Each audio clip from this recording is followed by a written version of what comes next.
Samajwadi party, राष्ट्रीय लोकदल और घटक दलों के संयुक्त प्रत्याशी के रूप में आगरा की फतेहपुर सीकरी विधानसभा से चुनाव लड़ रहे ब्रजेश चाहर ने जहां पर अपने मुख्य मुद्दों में किसानों की समस्या को मुख्य मुद्दा बताते हुए उन्होंने कहा कि जिस प्रकार से भारतीय जनता पार्टी की सरकार किसानों के लिए 3 कृषि कानून लेकर के आई थी जो काले बिल के रूप में साबित हुए हैं। 15 महीने तक किसान दिल्ली की सीमा पर धरना देते रहे, लेकिन इसके बावजूद भी भारतीय जनता पार्टी की सरकार ने उनकी एक ना सुनी। सरकार उन्हें कभी आंदोलनजीवी बताती रही तो कभी उन्हें खालिस्तानी बताती रही, लेकिन जब किसानों के द्वारा इस आंदोलन को ख़त्म नहीं किया गया तो 15 महीने बाद 730 किसानों की मौत के बाद में इस कानून को वापस लिया गया। ब्रजेश चाहर। मेरा नाम ब्रजेश चाहर है और मैं फतेहपुर सीकरी विधानसभा से गठबंधन का प्रत्याशी हूँ। समाजवादी पार्टी, राष्ट्रीय लोकदल, महानदल और हमारे जो घटक दल हैं छोटे सभी। चलिए साहब, इस बार चाहर साहब ये बताइए कि आपका इस वक्त जो चुनावी एजेंडा रहेगा पार्टी की तरफ से वो मुख्य तौर पे क्या रहेगा?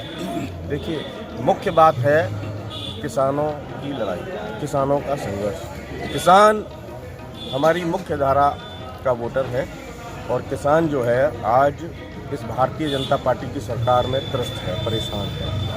ऐसी स्थिति में पिछले 15 माह से लगातार जो किसानों ने आंदोलन किया वो पूरे देश में नहीं, संसार भर में जग जाहिर है। और भारतीय जनता पार्टी की सरकार ने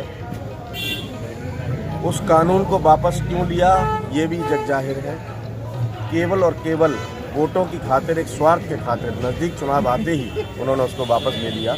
यदि उनकी नज़र में वो वापस लेना ही था या गलत था कानून, तो 15 महीने तक 730 किसानों ने आज वहाँ पर बलिदान दे दिया। उसका क्या मतलब था? उन परिवारों का कौन सहारा बनेगा? ये भारतीय जनता पार्टी की सरकार जवाब दे। उसके अलावा भारतीय जनता पार्टी की सरकार किसानों को वहाँ आंदोलनजीवी बोलती थी, आतंकवादी बोलती थी, खालिस्तानी बोलती थी, और तो और जिस रास्ते पर किसान चल के जाता था वहाँ पर कीलें गाड़ दी गई। आप इससे ज़्यादा हिटलर शाही।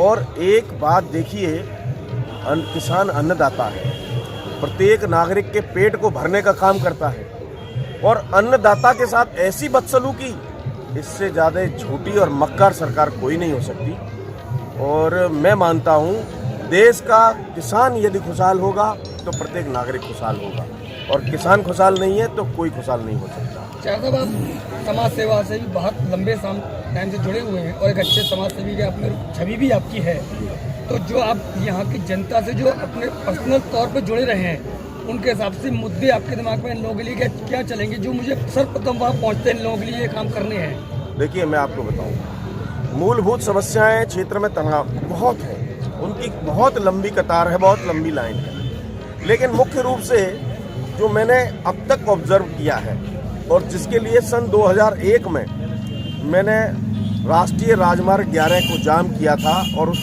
मामले को लेकर मेरे खिलाफ मुकदमा भी लिखा, वो मुकदमा जो मैंने अपने नामांकन में शपथ पत्र के साथ भी लिखा है, उसमें मैं जेल भी गया और वो मुकदमा लिखा गया था पेयजल के संकट को लेकर। मैं मानता हूँ फतेहपुर सीकरी विधानसभा के प्रत्येक गांव, प्रत्येक गली, प्रत्येक बस्ती में पेयजल का संकट है। और यदि मुझे जनता का आशीर्वाद मिला, मैं इस लायक बना कि मैं इनका प्रतिनिधित्व इनके आशीर्वाद से लखनऊ में बैठ करके एक विधायक के रूप में करूं, तो मेरा सबसे पहला एजेंडा यही होगा कि मैं इस क्षेत्र को पेयजल के संकट से निजात दिलाऊं। पेयजल जैसा कि गया ब्रजेश चाहर सरकार पर हमला होते हुए बताया कि अब उन परिवारों का क्या होगा यह भारतीय जनता पार्टी की सरकार बताए। उनके साथ में राष्ट्रीय लोकदल की जिला अध्यक्ष कुसुम चाहर के साथ सैकड़ों की संख्या में कार्यकर्ता मौजूद थे।